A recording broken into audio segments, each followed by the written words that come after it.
Hello students, आज की class में हम डिस्कस करेंगे method of preparation of haloalkane. ठीक है, इससे पहले हम हैलो एल्केन और हैलो एरीन वाले चैप्टर में आपका जनरल इंट्रोडक्शन, क्लासिफिकेशन और नेचर ऑफ CX बॉन्ड अच्छे से पढ़ चुके हैं। जिन्होंने वो वीडियोस नहीं देखी हैं उनको मैं डिस्क्रिप्शन बॉक्स में लिंक डाल दूंगी, आप वहां से देख लीजिएगा, उसके बाद आप यहाँ पे देखिएगा। ठीक है, तो चलो हम स्टार्ट करते हैं methods of preparation of haloalkane. ठीक है, उसमें हम फर्स्ट मेथड पढ़ेंगे फ्रॉम एल्कीन। फ्रॉम एल्कीन, ठीक है। देखो, अगर मैं एल्कीन की रिएक्शन, मुझे क्या बनाना है, हैलो एल्केन बनाना है, यानी कि मुझे एल्कीन पर हैलोजन का एडिशन कराना है। ठीक है, तो मैं इसकी रिएक्शन अगर हाइड्रोजन हैलाइड मींस HX से करा दूंगी तो ध्यान से देखो क्या होगा, ये वाला बॉन्ड टूटेगा और एक कार्बन पर हाइड्रोजन जुड़ जाएगा और दूसरे कार्बन पे क्या जुड़ जाएगा, हैलोजन जुड़ जाएगा। ठीक है, तो हमारे पास क्या प्रोडक्ट बन जाएगा, CH2, और एक पे हाइड्रोजन जुड़ जाएगा और दूसरे पे क्या जुड़ जाएगा, हैलोजन जुड़ जाएगा। और हमें क्या बनाना था, हैलो एल्केन, जो कि हमारा बन चुका है। ठीक है, एक पे हाइड्रोजन जुड़ गया, दूसरे पे हैलोजन जुड़ गया, तो ये क्या बन गया, हैलो एल्केन। ठीक है, यही बनाना था हमको, बिल्कुल सिंपल है। लेकिन ये तो क्या हुआ कि सिमेट्रिकल एल्कीन थी, चाहे मैं इस कार्बन पर हाइड्रोजन जोड़ूं या मैं इस कार्बन पर हाइड्रोजन जोड़ूं, बात क्या हो जाएगी, सेम हो जाएगी। लेकिन अगर मैं ये ले लेती हूं, मान लो CH3CH double bond CH2, unsymmetrical alkene means double bond के जो दोनों तरफ कार्बन्स हैं, उससे देखो इधर क्या है, इस वाले कार्बन से एक CH3 जुड़ा हुआ है और दूसरे के जुड़ा हुआ है, हाइड्रोजन जुड़ा हुआ है, और यहाँ पे इस वाले कार्बन से क्या है, दोनों हाइड्रोजन जुड़े हुए हैं, तो क्या हो गई, अनसिमेट्रिकल एल्कीन। अब इसकी रिएक्शन मैंने हाइड्रोजन हैलाइड यानी कि HX से करा दिया, तो देखो क्या होगा। अब मैं ऐसे नहीं कर सकती कि मैं किसी भी कार्बन पर हाइड्रोजन जोड़ दूं और किसी भी कार्बन पर हैलोजन जोड़ दूं। ठीक है, तो ऐसी कंडीशन में कि जब अनसिमेट्रिकल एल्कीन की रिएक्शन हाइड्रोजन हैलाइड से कराते हैं तो हम वहां पे एक रूल पढ़ते हैं, मार्कोनिकॉफ रूल। मार्कोनिकॉफ रूल, ठीक है, ये रूल पढ़ते हैं। इस रूल के अकॉर्डिंग क्या होता है कि जब अनसिमेट्रिकल एल्कीन पर हम हाइड्रोजन हैलाइड का एडिशन कराते हैं तो डबली बॉन्डेड कार्बन पे उस वाले कार्बन पे हाइड्रोजन जुड़ती है जहां पे कि हाइड्रोजन पहले से ही क्या हो, ज्यादा। ठीक है, यानी जहां पर हाइड्रोजन क्या हो, ज्यादा, हाइड्रोजन कहां जुड़ेगी, जहां पर हाइड्रोजन ज्यादा हो उस डबली बॉन्डेड कार्बन पर हाइड्रोजन जुड़ जाएगी। ठीक है, hydrogen will be attached to the carbon that have more hydrogen. Okay, समझ में आ गई बात। ठीक है, तो अब इसका मतलब यहाँ पे हाइड्रोजन किस वाले पे जाता है, इस वाले कार्बन पे, तो हम इसी पे क्या करेंगे, हाइड्रोजन जोड़ देंगे और दूसरे वाले पे क्या जोड़ देंगे, हैलोजन जोड़ देंगे। तो देखो ये बन जाएगा क्या, CH3CH और यहाँ पे हैलोजन जुड़ गया और यहाँ पे क्या जुड़ गई, हाइड्रोजन जुड़ गई। कौन सा रूल फॉलो कर लिया, मार्कोनी-कॉफ रूल। ठीक है, इतनी बात समझ में आ गई। ठीक है, चलो यहां से रब कर रही हूं।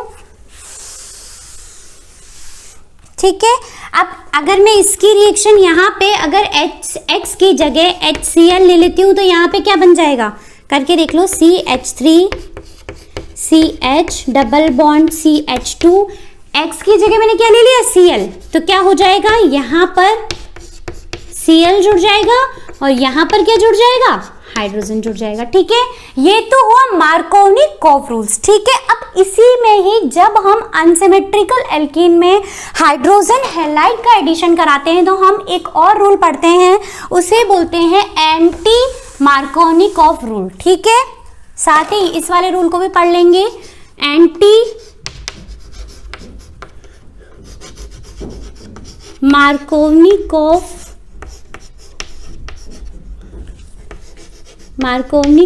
रूल। ठीक है। अब देखो मार्कोनिकोव रूल के अंदर क्या था कि हम डबली बॉन्डेड उस कार्बन पर हाइड्रोजन जोड़ेंगे जिस पर कि हाइड्रोजन पहले से ज्यादा हो, ठीक है। तो अब इसमें क्या है, एंटी मार्कोनिकोव यानी कि उसका जस्ट उल्टा हो जाएगा। तो हम इसमें क्या करते हैं, उस वाले कार्बन पर हाइड्रोजन जोड़ते हैं जिस पर कि हाइड्रोजन पहले से कम हो, ठीक है। लेकिन इंपॉर्टेंट बात यह है कि हम कब एंटी मार्कोनिकोव रूल फॉलो करेंगे और कब मार्कोनिकोव रूल फॉलो करेंगे, ठीक है। तो इसके लिए इंपॉर्टेंट कंडीशन ये होती है कि एक तो हम रिएक्शन कराते हैं HBr यानी कि इस HX में से हम सिर्फ और सिर्फ HBr का एडिशन कराएंगे। अगर हम HCl का एडिशन कराएंगे तो एंटी मार्कोनिकोव नहीं होगा, ठीक है। केवल किसकी प्रेजेंस में होगा, HBr की प्रेजेंस में। और एरो पे क्या लिखा होना चाहिए, पेरोक्साइड। अगर ये दोनों कंडीशन फुलफिल होती है तो ही हम एंटी मार्कोनिकोव रूल फॉलो करेंगे, ठीक है। देखो जरा, ये CH3 CH double bond CH2, इसकी रिएक्शन अगर मैं HBr से कराती हूं और एरो पे मान लो पेरोक्साइड लिखा हुआ है, ठीक है, तो क्या हो जाएगा, अब हम कौन सा रूल फॉलो करेंगे, एंटी मार्कोनिकोव रूल। और उसके अकॉर्डिंग क्या होता है, हाइड्रोजन उस डबली बॉन्डेड कार्बन से जोड़ेंगे जिस पर कि हाइड्रोजन पहले से क्या हो, कम। अब यहाँ पे किस पे कम है, इस वाले पे, तो हम इस पे जोड़ देंगे CH3 CH और यहाँ पे हाइड्रोजन जुड़ जाएगी और यहाँ पे क्या जुड़ जाएगी, Br जुड़ जाएगी। बात समझ में आ गई, बिल्कुल सिंपल है, ठीक है। देखो अब मैं कुछ लिख रही हूँ यहाँ पे कंडीशंस। अगर मैं इसकी रिएक्शन HCl से कराती हूँ और यहाँ पे पेरोक्साइड लिखती हूँ तो क्या बनेगा, अगर मैं इसकी रिएक्शन HBr से कराती हूँ और मैंने CCl4 ऐसे कोई सॉल्वेंट ले लिया, इसकी वजह से कंफ्यूज होने की ज़रूरत नहीं है। इसका मतलब सिर्फ इतना ही है कि ये सॉल्वेंट के तौर पे यूज़ किया है और हमें सिर्फ HBr का एडिशन कराना है, ठीक है। अगर मैं HBr लेती हूँ और CCl4 की प्रेजेंस में कराती हूँ और अगर मैं HCl लेती हूँ और CCl4 की प्रेजेंस में कराती हूँ तो क्या होगा, ठीक है। देखो मैंने 4 कंडीशन लिख दी हैं। पहली कंडीशन में क्या है, HBr की रिएक्शन करा रही हूँ मैं पेरोक्साइड की प्रेजेंस में, ठीक है। तो मैंने कौन सा रूल फॉलो किया है, एंटी मार्कोनिकोव रूल, ठीक है। अब इसमें देखो क्या होगा, यहाँ पे एरो पे पेरोक्साइड जरूर लिखा है लेकिन हम रिएक्शन किसकी प्रेजेंस में करा रहे हैं, HCl की प्रेजेंस, HCl का एडिशन करा रहे हैं, ठीक है। तो नॉर्मली ही मार्कोनिकोव रूल फॉलो होगा और क्या होगा, हाइड्रोजन वहां जुड़ जाएगी जहां पे कि हाइड्रोजन पहले से क्या थी, ज्यादा। बात समझ में आ गई, कौन सा रूल फॉलो हुआ, मार्कोनिकोव रूल, ठीक है। अब इसमें देखो रिएक्शन क्या है, HBr की प्रेजेंस में है, ठीक है। HBr से रिएक्शन करानी है और CCl4 सॉल्वेंट दिया हुआ है, कौन सा रूल फॉलो करेंगे, मार्कोनिकोव रूल। तो ये हो गया CH3 CH Cl CH2 और H, normal Markovnikov rule follow हो गया, ठीक है। अब HCl की रिएक्शन करा रहे हैं हम और सॉल्वेंट दिया हुआ है CCl4, तो भी हमें क्या मिल जाएगा, सेम प्रोडक्ट, यानी कि कौन सा रूल फॉलो होगा, मार्कोनिकोव रूल, ठीक है। तो बहुत इंपॉर्टेंट बात ध्यान रखने की यही है कि एंटी मार्कोनिकोव रूल हमें तभी फॉलो करना है जब हम HBr का एडिशन कराएंगे और रिएक्शन पेरोक्साइड की प्रेजेंस में होगी, ठीक है। इस कंडीशन में हमारे पास फ्री रेडिकल मैकेनिज्म होती है, ठीक है, फ्री रेडिकल मैकेनिज्म फॉलो होती है और मार्कोनिकोव रूल में इलेक्ट्रोफिलिक एडिशन होता है, ठीक है। मार्कोनिकोव रूल में क्या होता है, इलेक्ट्रोफिलिक एडिशन,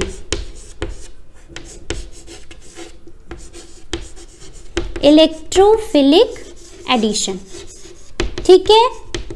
मार्कोनिकोव में इलेक्ट्रोफिलिक एडिशन मैकेनिज्म होती है जबकि इसमें फ्री रेडिकल मैकेनिज्म फॉलो होती है, ठीक है। इतनी बात समझ में आ गई। हमने एल्कीन पर हाइड्रोजन हैलाइड का एडिशन कराया दो तरीके से, मार्कोनिकोव और एंटी मार्कोनिकोव रूल्स के अकॉर्डिंग, ठीक है। अब मैं एक एग्जाम्पल लिखती हूं, ध्यान से देखना, बहुत इंपॉर्टेंट है।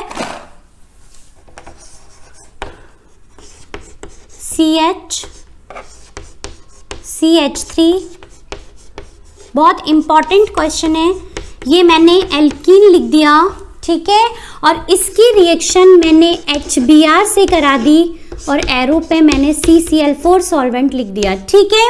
अब क्या होगा, हमें HBr का एडिशन कराना है अनसिमेट्रिकल एल्कीन पे, तो हम कौन सा रूल फॉलो कर रहे थे, मार्कोनिकोव रूल, ठीक है। तो अब मार्कोनिकोव रूल के अकॉर्डिंग हम क्या करें, हाइड्रोजन वहां जोड़ दें जहां हाइड्रोजन पहले से ज्यादा है, ठीक है। तो यानी कि यहां हम हाइड्रोजन जोड़ दें, तो चलो बनाओ प्रोडक्ट, ये बन गया CH3, ये CH3, यहाँ CH, इस पे Br जुड़ जाएगा और इस पे हाइड्रोजन जुड़ जाएगी, यही बनेगा, सिंपल है, ठीक है। लेकिन क्या होगा, -1 रॉन्ग हो जाएगा, क्यों, मैकेनिज्म देखो बहुत ध्यान से, इसलिए हमेशा अगर इस तरीके की एल्कीन पे आपको हाइड्रोजन हैलाइड का एडिशन कराना है तो आप एक बार मैकेनिज्म को जरूर ध्यान में रख लेना। हमेशा मार्कोनिकोव रूल के अकॉर्डिंग प्रोडक्ट बनाया तो गलती की गुंजाइश बढ़ जाएगी, ठीक है। चलो मैकेनिज्म देखो, आपको समझ में आ जाएगा, ये मैं यहां से रब कर रही हूं, ये गलत है, ठीक है। चलो फर्स्ट स्टेप में क्या होगा, देखो एल्कीन है, एल्कीन के पास यहाँ पे लूजली बॉन्डेड पाई इलेक्ट्रॉन्स हैं, ये वाले लूजली बॉन्डेड पाई इलेक्ट्रॉन्स हैं, ठीक है। इसका मतलब क्या हो गया कि एल्कीन इलेक्ट्रॉन रिच स्पीसीज है, वो इलेक्ट्रॉन्स को देने की कैपेसिटी रख रही है, यानी कि इलेक्ट्रॉन रिच स्पीसीज है, यानी कि मैं ये कह दूं कि ये एक न्यूक्लियोफाइल है, ठीक है। इसका मतलब इस पर कौन अटैक करेगा, इलेक्ट्रोफाइल। इसका मतलब एल्कीन्स कौन सी रिएक्शन देती हैं, इलेक्ट्रोफिलिक एडिशन रिएक्शंस, ठीक है। तो चलो अब इलेक्ट्रोफिलिक एडिशन रिएक्शन के लिए हम सबसे पहले क्या करेंगे, इलेक्ट्रोफाइल बनाएंगे। तो ये HBr क्या करेगा, H प्लस और Br माइनस में टूटेगा, ठीक है। ये H प्लस है, H प्लस हमें इलेक्ट्रोफाइल मिल गया। अब ये H प्लस क्या करेगा, सबसे पहले H प्लस यानी कि इलेक्ट्रोफाइल जो है वो क्या करेगा, एल्कीन पर जुड़ जाएगा, ठीक है। तो अब देखो क्या होगा, ये हमारी एल्कीन है, CH3 CH CH3 CH double bond CH2। अब क्या होगा, देखो बॉन्ड के इलेक्ट्रॉन्स ट्रांसफर होंगे। अब मैं अगर या दो तरीके हैं मेरे पास, या तो मैं बॉन्ड को यहां शिफ्ट करा दूं या मैं बॉन्ड को यहां शिफ्ट करा दूं, दो तरीके हैं। अगर मैं यहां पे शिफ्ट करा रही हूं तो उसको 1 नंबर दे रही हूं और यहां पे 2 नंबर दे रही हूं, ठीक है। जब मैंने बॉन्ड के इलेक्ट्रॉन्स को इस वाले कार्बन पर शिफ्ट कराया तो ध्यान से देखो, कंडीशन 1 के अकॉर्डिंग इस वाले कार्बन पर पॉजिटिव चार्ज आ जाएगा, ठीक है, और इस वाले कार्बन पर क्या आ जाएगा, नेगेटिव चार्ज, ठीक है।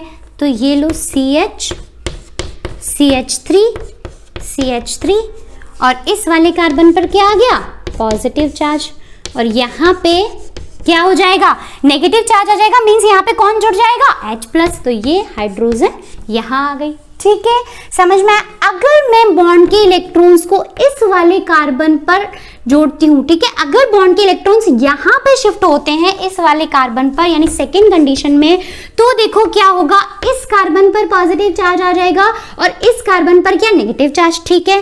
तो देखो ये CH CH3 CH3 और इस वाले कार्बन पर यहाँ पे हाइड्रोजन जुड़ जाएगी और यहाँ पे क्या आ जाएगा, पॉजिटिव चार्ज, ठीक है।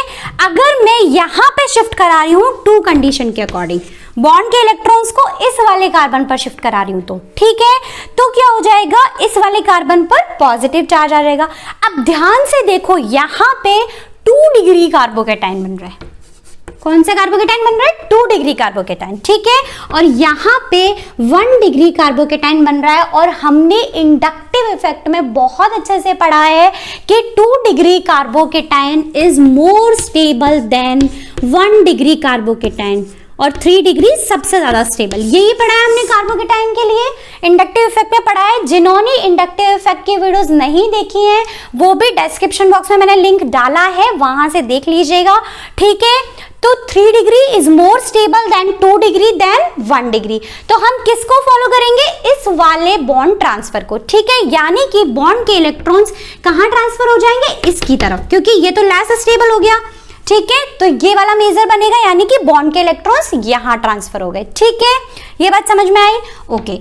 अब देखो ध्यान से कि हमने ये पढ़ा है कि कार्बोकेटाइन के पास ये पावर होती है कि वो रीअरेंजमेंट करके मोर स्टेबल कार्बोकेटाइन में कन्वर्ट हो जाता है, ठीक है। इसका मतलब ये वाला क्या है, 2 डिग्री कार्बोकेटाइन, और यहाँ पे ये हाइड्रोजन क्या है, इस बॉन्ड के इलेक्ट्रॉन को लेकर यहाँ पे शिफ्ट हो जाएगी। इसको बोलते हैं 1,2 हाइड्राइड शिफ्ट। ये H प्लस नहीं है, H माइनस है, बॉन्ड के इलेक्ट्रॉन्स को लेके शिफ्ट होगी, ठीक है। इसको बोलते हैं 1,2 हाइड्राइड शिफ्ट। बात समझ में आई, ठीक है। जैसे ही ये शिफ्टिंग होगी तो देखो क्या होगा, यहाँ पे CH3, ये CH3, और यहाँ पे पॉजिटिव चार्ज, और इस वाले कार्बन पे क्या हो जाएगा, हाइड्रोजन आके जुड़ जाएगी, और ये हो गया हमारा CH3। बात समझ में आ गई, बिल्कुल सिंपल है, कुछ भी नहीं किया हमने, सिर्फ बॉन्ड के इलेक्ट्रॉन्स को यहाँ पे ट्रांसफर किया, फिर यहाँ से हमने हाइड्राइड शिफ्ट करा दिया, तो इस वाले कार्बन पर क्या आ गया, पॉजिटिव चार्ज। अब देखो हमें क्या मिल गया, 3 डिग्री कार्बोकेटाइन, जो कि इससे ज्यादा स्टेबल है, ठीक है। तो कार्बोकेटाइन ने क्या किया, रीअरेंजमेंट किया, जिससे मोर स्टेबल कार्बोकेटाइन मिल गया। अब जो ये Br माइनस था, ये Br माइनस कहां जुड़ जाएगा, इस पे, ठीक है। अब ये वाला Br माइनस कहां जुड़ जाएगा, इस पे, ठीक है। तो क्या बन जाएगा, CH3, CH3, यहां पे Br, यहाँ पे CH2, और यहाँ पे CH3। समझ में आया, प्रोडक्ट क्या बन जाएगा हमारे पास, ये वाला। जबकि अगर हम नॉर्मली मार्कोनिकोव रूल फॉलो करते तो क्या हो जाता, इस वाले कार्बन पर ब्रोमीन जुड़ जाता, जो कि हमारा गलत आंसर हो जाता, ठीक है। तो हमको मैकेनिज्म में ध्यान रखना है कि यहाँ पे इंटरमीडिएट कार्बोकेटाइन बनेगा, और कार्बोकेटाइन क्या करता है, रीअरेंजमेंट करके मोर स्टेबल कार्बोकेटाइन बना सकता है, ठीक है। तो इसलिए हमको ध्यान रखना है कि हमको मैकेनिज्म करके देख लेना है, उसके बाद में हमको डिसाइड करना है कि प्रोडक्ट क्या बनेगा। समझ में आ गई बात, बिल्कुल सिंपल है। ये था हमारा एल्कीन पर हाइड्रोजन हैलाइड का एडिशन करके हैलो एल्कीन का फॉर्मेशन, बिल्कुल सिंपल था। हमने स्टार्टिंग में सिमेट्रिकल एल्कीन पे किया, उसके बाद में हमने अनसिमेट्रिकल एल्कीन पर HX का एडिशन कराया, मार्कोनिकोव रूल लगाया, एंटी मार्कोनिकोव रूल लगाया। एंटी मार्कोनिकोव रूल में हमने इंपॉर्टेंट कंडीशन बोली कि हमको सिर्फ और सिर्फ HBr का एडिशन कराना है, और किसकी प्रेजेंस में कराना है, पेरोक्साइड की प्रेजेंस में, ठीक है। लेकिन फिर हमने लास्ट में ये देख लिया कि मैकेनिज्म करके देख लेना है, क्योंकि हमारे पास इंटरमीडिएट क्या बन जाएगा, कार्बोकेटाइन, जो कि रीअरेंजमेंट करने की पावर रखता है, ठीक है। यानी कि मोर स्टेबल कार्बोकेटाइन बना सकता है, ठीक है। इसलिए हम पहले कार्बोकेटाइन बनाएंगे, फिर देखेंगे कि उसमें रीअरेंजमेंट तो नहीं हो रहा, अगर नहीं हो रहा तो हम प्रोडक्ट बना देंगे, ठीक है। तो इसका प्रोडक्ट क्या हो जाएगा, फाइनली प्रोडक्ट क्या हो जाएगा इसका, यहाँ पे Br, ये CH3, ये CH3, CH2, CH3। अगर हम आयुपेक नाम लिखेंगे तो क्या हो जाएगा, देखो 1 2 3 4 ब्यूटेन है, ठीक है। तो 2 ब्रोमो,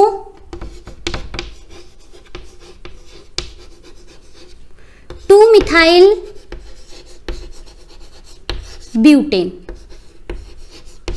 ठीक है। सिंपल है, सारे सिंगल बॉन्ड थे, 4 कार्बन की चेन थी, तो हमने क्या लिख दिया, ब्यूटेन। और सेकेंड पोजीशन पे नंबरिंग यहां से करेंगे, ठीक है। तो सेकेंड पोजीशन पर मिथाइल और ब्रोमीन दोनों ग्रुप जुड़े हुए हैं, तो पहले हम अल्फाबेटिकली ब्रोमो लिखेंगे, फिर मिथाइल लिखेंगे, और फिर ब्यूटेन।